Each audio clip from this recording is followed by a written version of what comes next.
So today, joining with me is Denham, and he spent nearly a week in Padaviya, and we are here to find out all about what he's been up to. Hi Denham, so glad you're here. So can you tell me a little bit about LLG and what work you've been doing in Padaviya? Thanks, Lou, for having me. In 2022, when we first initiated our work in Padaviya, it was to provide required school books, stationeries, and then school bags for kids. So if you take Live, Love and Give, LLG, we work under three main objectives. One is providing immediate aid. Number two is providing capacity building to a sustainable project. And number three is empowering and training. So as part of the work we did in 2022, when we visited the place, there was a need for us to give them the immediate requirement so they could continue their day-to-day life. In this case, the requirement was for stationery, school items, etc., etc. But we did have a chat with them, and we sort of explained to them what our vision is as an organization, which is building sustainable communities. And in doing so, we over the period of last 18 months or so, we started exploring opportunities as to what we can do to create a sustainable community by helping build their capacity, and us finding donations and funding to fund a project that they can be self-sufficient in. So over the last week or so, we've been working on phase 2 with them, and then hand in hand with phase 2 comes our objective number 3, which is empowering and training. So during that week, we spent time going from house to house, speaking with key individuals within the community, trying to understand what their needs are for when the project that we've implemented for them to be stable or sustainable, which is an agriculture-driven project, starts earning the revenue that we are hoping to earn. What are they going to use that money for was what we were sort of trying to understand. And that goes in line with our third objective as Live, Love and Give, which is empowering and training, which is getting the community to be self-sufficient where the control lies within them. So we were able to set up a separate committee named the Development Fund Committee, consisting of various types of people from the community who would then come together in deciding what those funds would be made use of.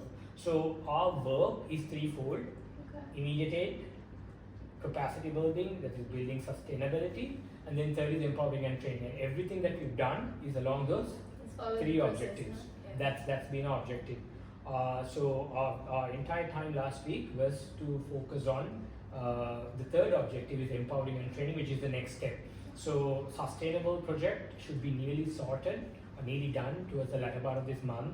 And once that's done, 3 months from now, revenue would start coming in. And then what would they use that revenue for is the next phase that we focused on. So that's what we've been working on. That's amazing. So I have one follow-up question. If you were a donor watching in, why would you think a donor should, be a part of this project? So the work we do, in short, is not a one-time thing. What we are trying to do is to make communities self-sufficient, because when we did look into what we want to do as an NGO, what we realized was a lot of work that a lot of people do, which is good, I'm not saying it's bad, makes you dependent on that NGO. Whereas us as an organization, our goal is to work with one community for the next 3 to 5 years, make them self-sufficient so they are able to come up on their own and not depend on someone else to help them grow. So with the work that we do, it takes time. You don't see immediate results, but it's more fulfilling because you're empowering a community to be sustainable and sort of independent, if you have to say. So if you're a donor, what I would suggest is work with us, because we are here for the long run. Yeah, for sure. And then there's transparency with whatever we do. Everything is shared on our social media, and everything is open on our website in terms of what's happening with the funding. That's obviously there, but it's about continuity of the work that we do, and as a donor, you feel fulfilled.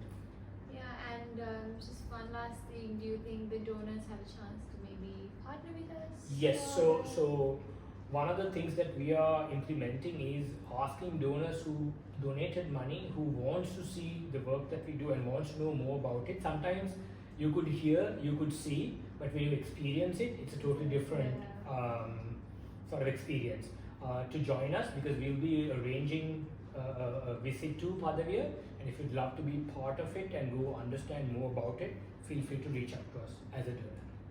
Alright, thank you so much for sharing Thank you all for of that having us. information. No problem. Thank you. And yeah, I hope you guys have a better idea on what LLG has been trying to do with Padaviya, and feel free to just reach out to any of us if you have any questions, and we'll be back with more updates in the near future.